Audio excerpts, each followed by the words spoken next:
تخيل تدخل أوضة تلاقي الجثة قدامك والباب مقفول من جوه ومفيش أي طريق للهروب. ده مش فيلم، دي جريمة حقيقية حصلت في حلوان سنة 2007. ماهر شاب عنده 29 سنة عايش لوحده في شقة وارثها عن أبوه. كان دايما منطوي، بس الجيران بيقولوا إن ما فيهوش حاجة غريبة. في يوم ما ردش على التليفون فأصحابه جم يطمنوا عليه، لقوا الباب مقفول من جوه بالسلسلة.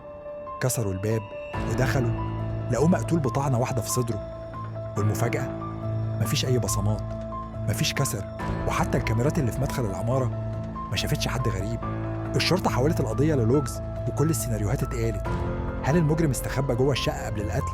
ولا دي جريمة اتنفذت بأسلوب عبقري شبه المستحيل؟ القضية دي لحد النهاردة مفيش فيها متهم ولا تفسير، وسموها لغز الغرفة المغلقة.